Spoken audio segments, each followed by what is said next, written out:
Looking for bugs. So this started off, I think I mentioned it before, almost like a kind of a joke. We always get into a situation where one or two speakers, as I mentioned before, runs into a problem. Maybe they have trouble with a visa, or someone gets sick, or one of any number of reasons. And about 2 weeks ago, they said a particular speaker was no longer able to speak, and we were looking for somebody. And I can't remember why I made the joke, but I learned not to make this joke anymore. I think I was joking halfway, but I said, yeah, let's do a talk called Looking for Bug in All the Wrong Places, because I just heard that song on the radio, the real version. And then all of a sudden it's on a schedule. And so I found out when I got here, it's like, you're doing a talk. I was like, all right. I love the opportunity to do a talk. And I thought, I'm not going to create a bunch of slides. I'm just going to go and do demonstration the whole time.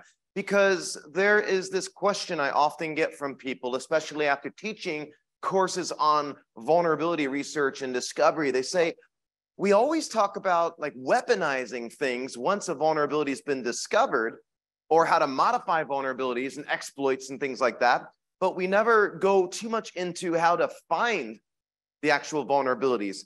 And yes and no, we do fuzzing in some of the classes. So like in 760, the newer version, there's a whole day spent on advanced fuzzing using WinAFL and Frida and fun stuff like that. In 660, we spend a half a day going through code coverage and looking at AFL on Linux and some other tools as well.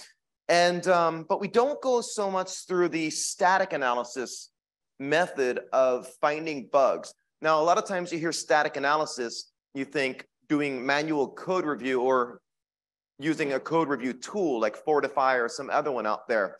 So there's static analysis, which is typically done during the development phase when you're actually writing your code. And then there's dynamic analysis, which would be fuzzing in this case, that you do once everything is code complete, compiled. This is another form of static analysis where you're looking at, you can call it a dead listing of a program. A dead listing is a program that you're not actually running, but you're disassembling it and reversing it in a dead state. So if you're debugging it, that's not a dead listing because it's actually running. And my favorite tool to do this kind of stuff is IDA Pro, which is a disassembler and a debugger, and also there's a decompiler with that as well.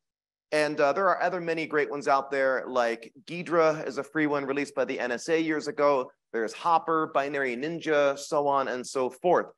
If you have been doing this for some time, and if you have a company who will buy you your disassembler, you probably go with IDA. People who are used to Ghidra, though, it's pretty normal where you're used to using a particular tool.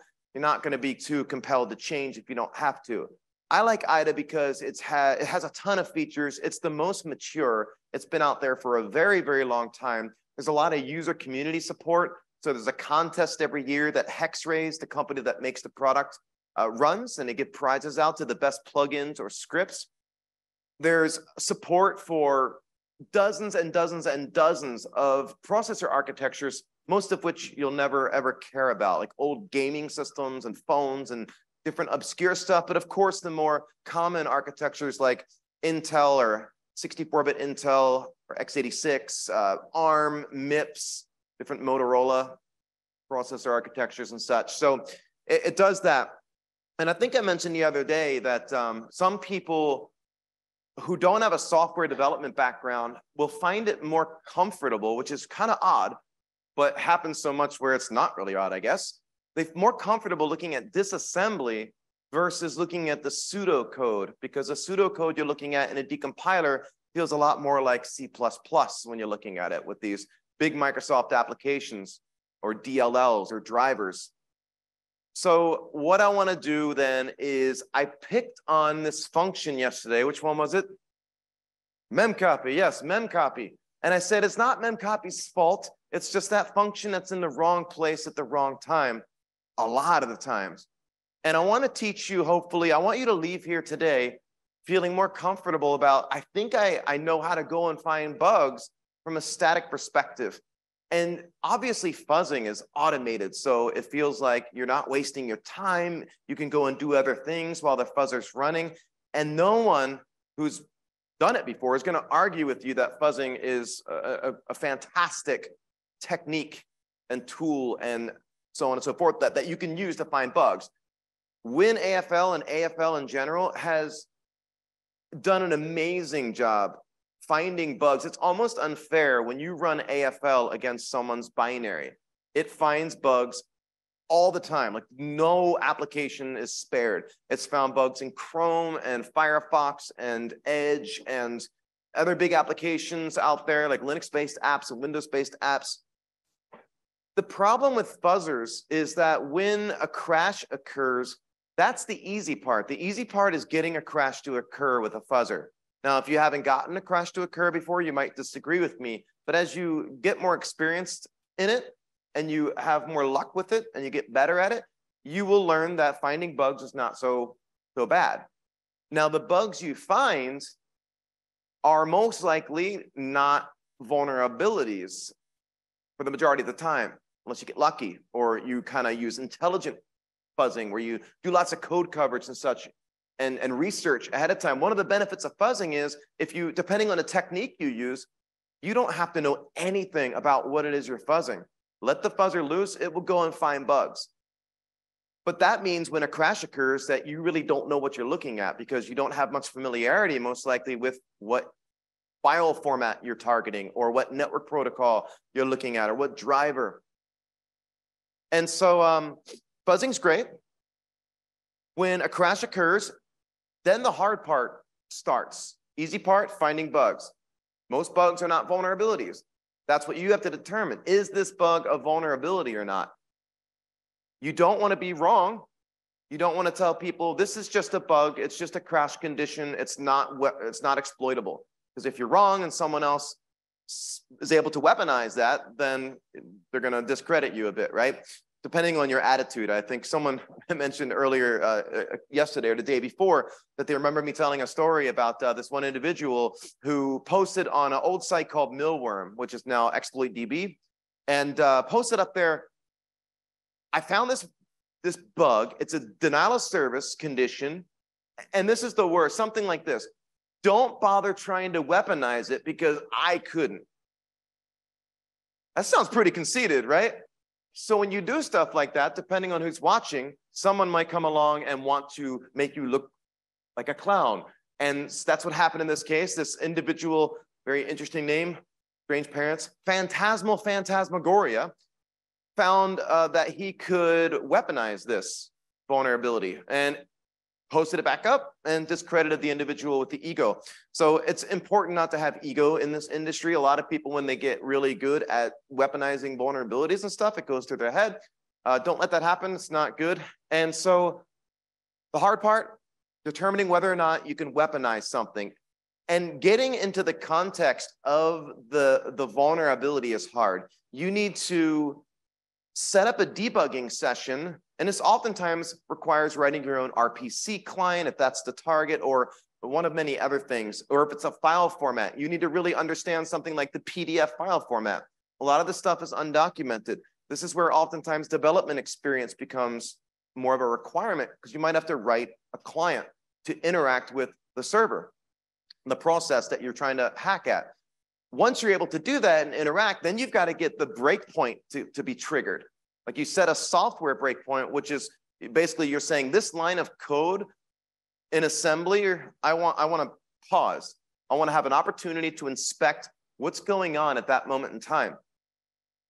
That's challenging. It might sound easy, but sometimes these are really obscure functions, and you're trying to hit a very specific line of disassembly, if you were disassembling it, and that can take a lot of time.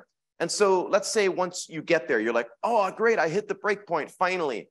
Then you got to examine the context, because what you're trying to do is determine, I think this vulnerability, I hope, is exploitable. So you need to understand how to look at the context, the stack, the heap, the processor registers, the disassembly, and other factors.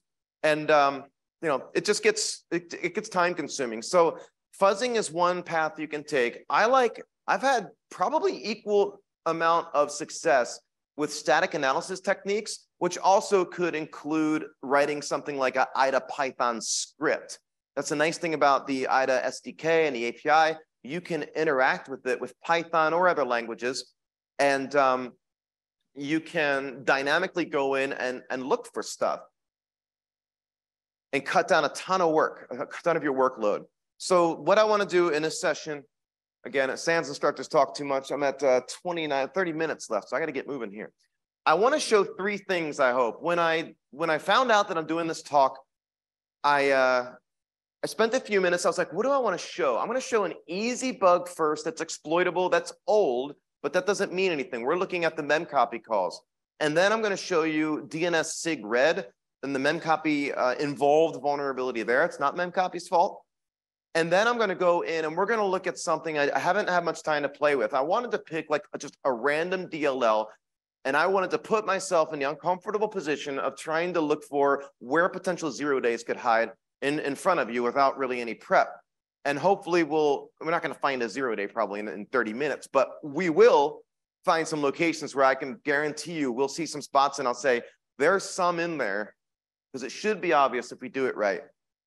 So the first one here, let's go ahead and look at this old ANI vulnerability. And some of you may be familiar with this one if you took the OSEE or whatever it is, or a version of, in 760, in an older version of the course, we actually spent some time weaponizing this bug and exploiting it. We still look at it real quickly from a patch diff perspective, but we actually exploited it. So I'm inside a DLL called user32.dll. And how many of you have used IDA or a disassembler before in the screen? I see about a quarter to 1/3. How many would consider yourself experts at IDA? I don't see hands. I guarantee some people in here are like, I think I might be, but I'm not raising my hand. You know, you don't want to get called on. So this is IDA. And what you see on the screen, the main section in the screen there, that's the disassembly window. There's a graphical mode and a disassembler mode. This is in graphical mode right now. This is something we call linear descent view. This is a recursive descent. Linear sweep is when we jump over here. So if I hit the space bar, that's linear sweep style, where it's just a starting address, and then it disassembles the opcodes into their mnemonic representation. And for those of you in the room and online, I'm going to zoom in from time to time when I can, especially on the graphical side. So I won't be staying in disassembly view because I can't zoom in there, but I can zoom in the graphical view. So that's what's more important. So I'm going to go back to graphical. And if we zoom out, you can see it's a rather large function, like it's super advanced Donkey Kong, right?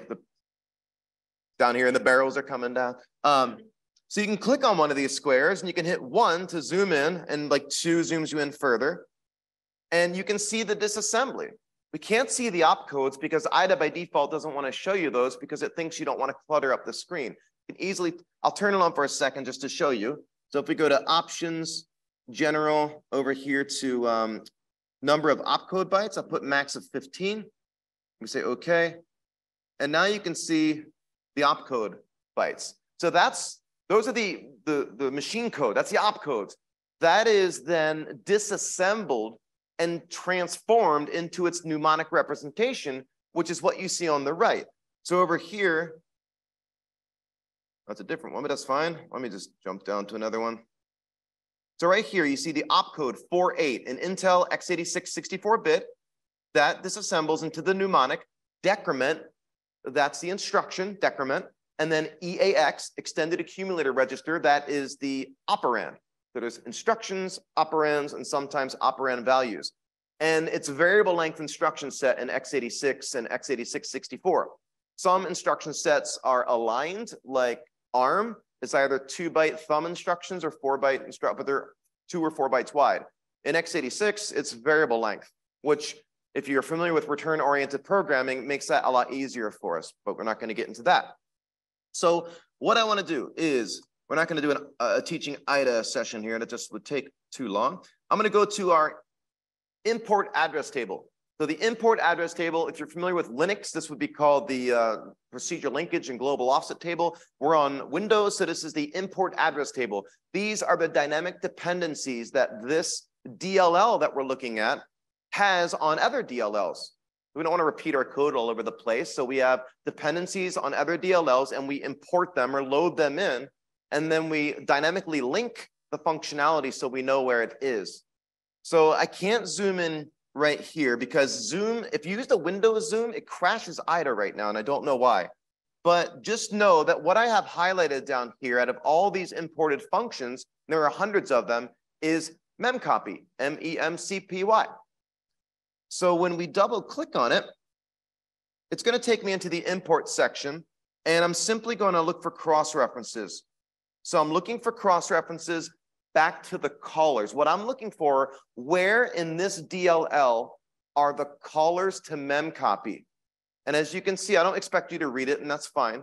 But note there's a lot of them, right? If I go over here to the scroll bar, that's a lot of calls to memcopy in this program. And what you typically want to look for, memcopy. Remember, I said it's not memcopy's fault. It's that memcopy's in the wrong place at the wrong time. And by that, I mean there's a size argument that comes with memcopy. Sometimes it's statically set. And if it's statically set, it's less likely to be a vulnerability there unless the programmer's having a real bad day. But if the size argument is constructed dynamically or based on the size of something, and the user has any ability to influence that. Now, the developer doesn't think that you have the ability to influence it, but if you do, then you can modify how much data is permitted to be copied to a destination buffer that's much smaller. So we call a memory allocation function like heap alloc, and we say allocate 100 bytes. It returns back to you a pointer to the 100-byte allocation. Then later on, you get to a memcopy call to copy data into that allocated buffer. That's only 100 bytes. If we can somehow modify the size argument, then we can copy more data than we're supposed to, results in a heap overflow or maybe a stack overflow. And that's what we're looking for statically. So at the very top, you can't read it, but it says read file pointer copy. Read file pointer copy. But we don't know what that is right now, but we know it has copy in it. That's one of the nice things about Microsoft is they give us the debugging symbols. Debugging symbols are incredibly useful because it tells us what the function's doing. Normally, programmers will strip the binary and make it so you don't know what that function is doing. If you've ever had the pleasure of reverse engineering malware, you don't get symbols with malware typically. But when we get the symbols, read file pointer copy, that's useful, that's meaningful to me. And the reason Microsoft gives it to us is because developers of Windows applications need to be able to debug their code. Makes sense. So I'm just gonna double click on that first hit, read file pointer copy. It's gonna take us to the location in that function where memcopy is called. So let's do it. Double click, and I'm gonna zoom in. Now you'll be able to see. I'm gonna get rid of those opcode bytes first because that's gonna be annoying me.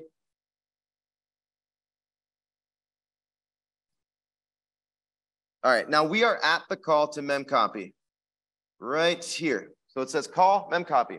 Now you see push EDI, the size argument, the source from where we're copying, and then the destination where we're copying to. So how is that size argument created is what I want to know. And how big is that buffer, that destination buffer? We have to work our way backwards to figure that out. That makes sense, right? If it's statically set, it'll be right there and probably not a vulnerability in most cases. But if we don't see it statically being set, we see push EDI. EDI is the destination index register. My question is, where did EDI get the size from? We want to work our way backwards. So if I click on EDI, it's going to highlight every instance of EDI in this function. So I work my way up, and you can see here, move into EDI. This is Intel syntax, move into EDI. We're dereferencing a stack offset. How do I know it's a stack offset? One, because this is a 32-bit process, and the extended base pointer, EBP, is a stack register. And it's saying offset size. So size is going to be a variable where if we go up to the top of this function here, it's 16 bytes. That's hexadecimal, right? 16 bytes is the size. So it's saying go to the stack base pointer plus offset. So in the base pointer is going to be a memory address that points to the stack segment. The stack is a location in memory that is used for function calls. Every function call gets a small allocation on the stack called a stack frame. This is saying go to a stack frame offset, and what's supposed to be stored there in memory is the size argument that we're going to pass to memcopy. So that's going to be taken, it's called dereferencing. That means go to the address, take what's there, grab it, and we're putting it into the EDI register. So whatever is, we don't know what's there. I'm not debugging this, I can't see it. But whatever is there gets moved into EDI. Then it gets pushed onto the stack, still remains in EDI, but we push a copy of it on the stack. We call this function called getNextFilePointer. Let it do its thing. Now notice that after this, it says test EAX. So there's something called a return pointer. I'm sure you've heard of it. When we make a function call, I want control returned back to me. I'll say, hey, function, can you do something for me? It says, sure. Where would you like me to return control when I'm done? To the next address or instruction after we make the call. So again, we're saying call a function right here. We would pass it the address of that test instruction so that when it's done doing what we want it to do, it returns back control and executes the test instruction. Can anyone tell me why after a function call, we might be doing a test, a register against itself? Yep, I saw that hand first. Right, we're looking for 0. So what does test do?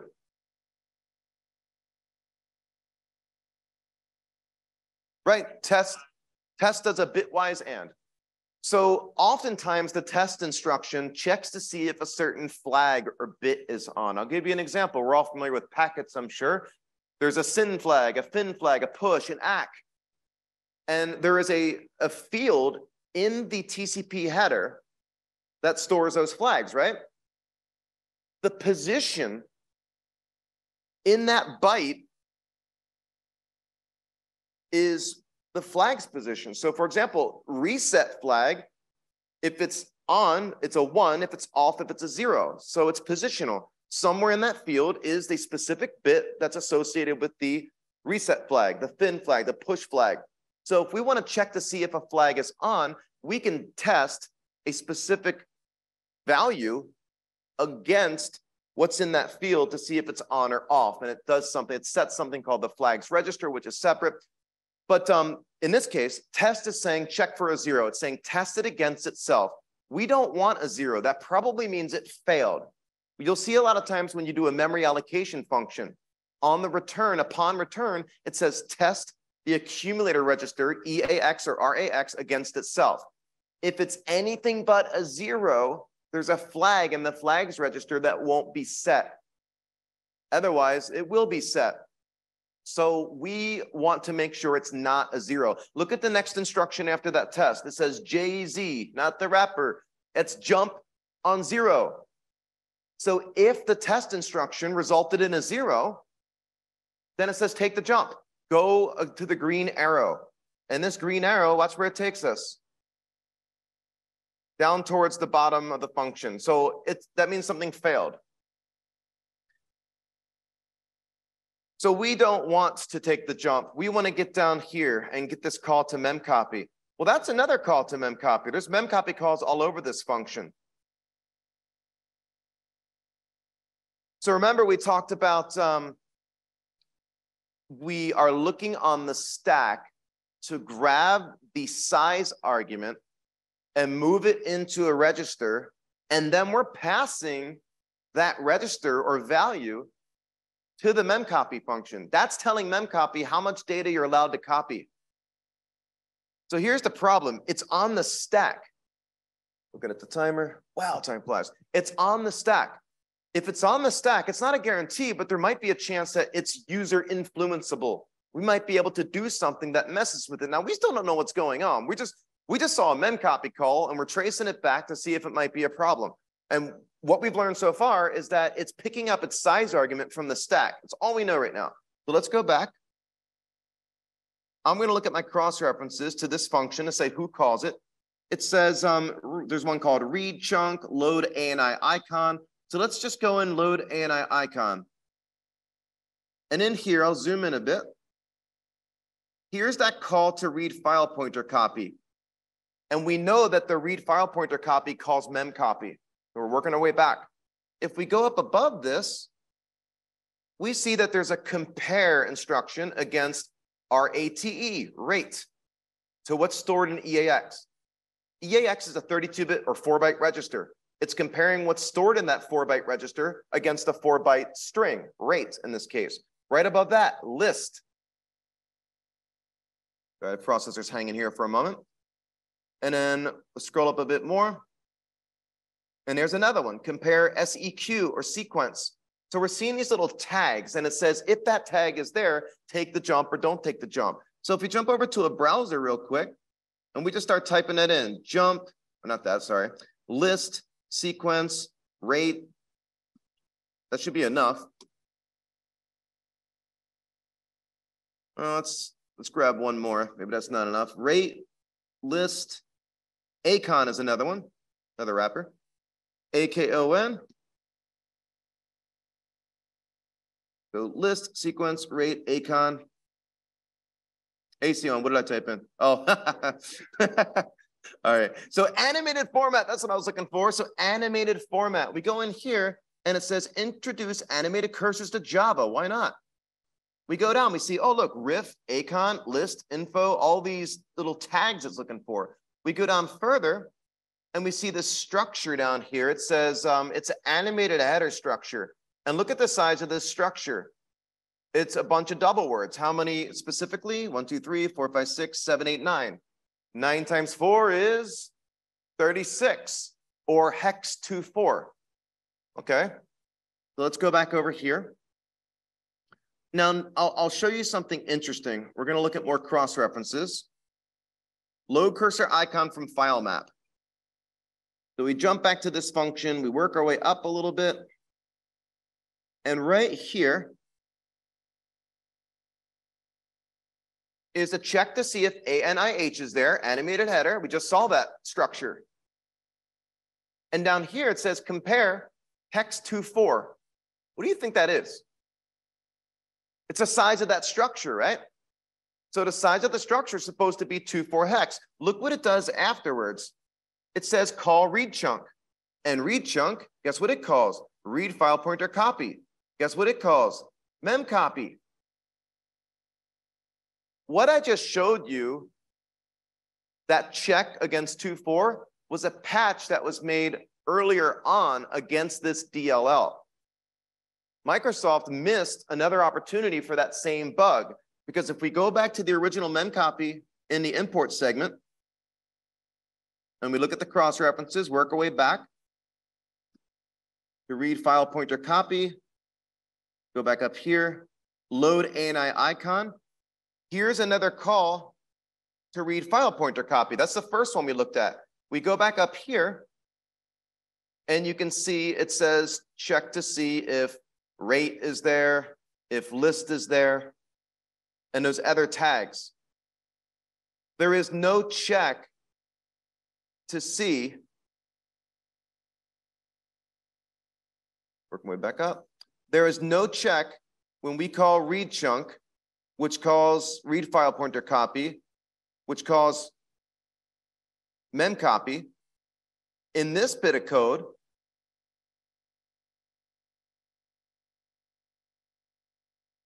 to look for the size of 24 hex. See how it's the same exact code I just showed you that had to check for 24 hex, but there's no check here. It calls read chunk and read file pointer copy, which calls mem copy, but there's no little bound check there. And what's there is on the step. What this ends up being, obviously we're going fast, what this ends up being is this structure here, the animated header structure, is supposed to be strictly 36 bytes. And if you create a crafted animated cursor, which is very easy to do, you can set the size field to whatever you want. And since there's no check, remember it's picking up from the stack, the size argument, you can set it to whatever you want. You can set the size to 100 bytes. Memcopy gets the argument of 100 then because it was picked up from the stack with a corrupt animated cursor. So that's just an example. This would be an exploitable bug because the destination where memcopy is copying, if you look right here, we go back down, read chunk to read file pointer copy to memcopy. The destination is on the stack. Guess what's on the stack? Return pointers. And we would hijack control. This would be a simple buffer overflow, but this one affected Internet Explorer, Firefox, and a bunch of other stuff. That's an example of looking at memcopy and tracing it back statically to see that there's a vuln. Now we went kind of quick, but you can see it, right? Like there's a method there. We found memcopy calls. We looked to see how the size argument is constructed. Let's look at another quick example. This one is going to be the SIG-RED vulnerability. So SIG-RED was a couple years ago. It was a pretty critical vuln discovered by folks at Checkpoint, I think at Checkpoint. And with this one, we're going to do the same thing. We're going to go and look at the imports. And there's memcopy right there. I'm going to double click it. We're going to trace it back. Again, I don't expect you to see this, but look at all these calls to memcopy. Tons of them. And if we look in here, what we're looking for, and I'm sorry I can't zoom in, but what we're looking for is calls to memcopy from functions whose names is interesting. Think about it for a second. If we're looking for memory overrides, buffer overflows, heap overflows, things like that, what's a keyword that we'd want to look for maybe? What's that? Sorry. Static? Static maybe, but like what do we want to do? We want to copy, move. What's another one? If I can read, if I can write, like those are keywords. We want to talk about memory being moved around. So read, write, copy. Well, when we look in here, there's a bunch of function names. Stuff like nsec wire read, wins wire read, copy wire read, sig wire read. So what they did, I don't know, but I guarantee you what they did, and any of you could have found this bug. What they did was looked at the function names there and looked for, and they said probably, hey, DNS is a semi-public service. If we can find a vulnerability in DNS, that's going to be huge. So you go and look at memcopy calls, and you look at the function names, and you see that there's some called read, or write. And you start looking at them. So we're going to go into SIG-wire read right here. And I'll zoom in. I put some notes in there when I was messing around with it earlier, but there's a call to memcopy, right? There's that call to memcopy. This one's going to be real easy to see the bug. I'm going to go up a little bit, and here's a call to RR, round robin, allocate EX. Allocate, that's a memory allocation function. Remember, I said there's probably not a vulnerability if the size argument for memcopy is being set statically. What we're looking for is non-static. So here, but when we're going to copy memory, there's typically a allocation first. So here's the allocation. It's right above the call to memcopy. So if we go into that allocation and we zoom in, there's some more comments I made on the right. Here's a call to memalloc. We zoom in here. And some of these function or these different technology and stuff like I don't know, Adobe Acrobat and like PDF readers and JavaScript, they have their own allocators sometimes, which gets you into some trouble. So anyway, this probably ends up calling some function like heap alloc or whatever. I'm not really too interested in that. But we see that memory allocation is occurring. Let me show you the bug. I'm going to jump over to pseudocode now. So hit F5. This brings us into pseudocode. I can't zoom in on this, sadly. But what we see here pretty quickly, if this is the function I want to be looking at, we're at RR allocate EX. Let me actually go somewhere else. Let's go to SIG-wire read again. And let's look at the pseudocode. So in SIG-wire read, some of you might be able to see it. It says v10, variable 10, has no name right now, equals RR allocate EX. That's a memory allocation function. It's taking in an argument that is a size. It's 16 bits, 16 bits. If you want to see that in the disassembly, if we go over here, this right there, see that CXDI? Those are 16-bit registers, but it's easier to look at pseudocode. So a 16 bits is being passed. That's the maximum size. That's 65,530 or 65,535, right? Something like that. And 2 to the 16th power. That's the maximum allocation that's supposed to be made. When we get the return back, you can see RAX gets the address back of the allocated memory, moves it into RSI, so it copies it. So right now, the address of the allocated memory is both in RAX and RSI. We move down here to memcopy. Look at that. RSI. And then down here, RSI, destination buffer. See how it's being passed as a 30 or 64-bit register in this case to memcopy. But all we passed to RRAllocate-EX is a 2-byte or 16-bit size option. What this ended up being was basically a form of integer overflow, where if you can customize the DNS query, the SIGWire read specification query with compression and such, you have to go research it.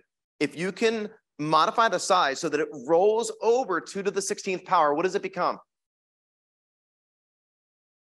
Zeros, right? But actually, the 1 moves to the next side over. So instead of FFFF, it goes to 1, 0, 0, 0, 0. That ends up being what you did. You craft a DNS query, and you make it so it's really large using TCP-based DNS. And you make it roll over 2 to the 16th power so that what gets passed to RRAllocate-EX is really small. It'll be like 1, but it ignores that, 0030. That's 48 bytes. 48 bytes gets passed to the allocator. So it allocates 48 bytes of memory. The return, the pointer to the allocated memory comes back. The original size gets passed to memcopy. Memcopy gets 10030.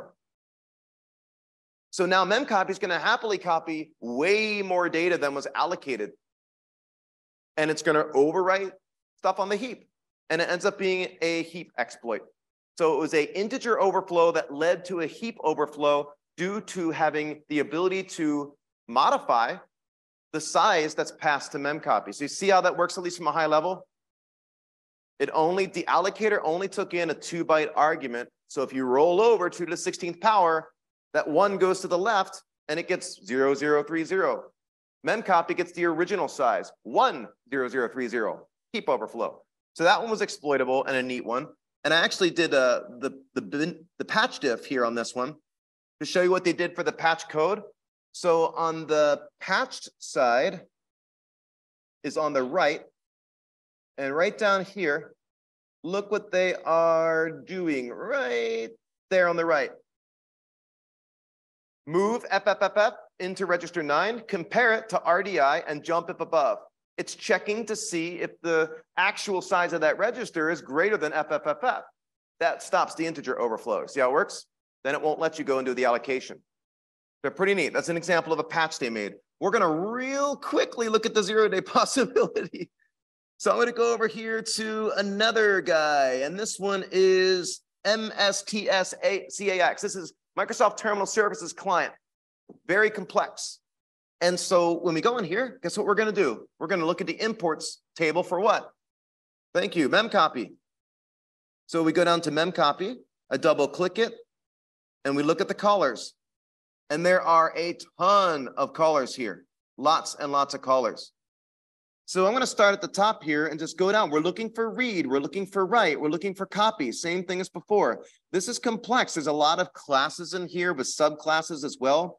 You see, we can search in here if I don't find anything pretty quickly. Just going to scroll down. Actually, I'm going to sort it by address so it's more readable. And right at the top, I see ABC decoder, decompress. That's another one to look at, decompress. ABC decoder, decompress, something else. We go down further. So let's, I'm going to look for a keyword like file name, search file name. We find anything? Yeah. Let's look at another one. Decode file name. I like that. C file name packer, decode file name. So this is a case where it's a C++ class called C file name packer, : the function is decode file name. So I'm going to double click that, and then we're going to zoom in. Here's the call to memcopy. Memset's right above it.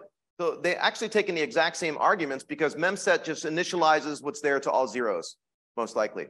So here you can see we're calling memcopy after we clear out the data. Sometimes when you see a memset call, that means maybe there used to be like an information leak there and they zero it out. A lot of times you'll see that in patches.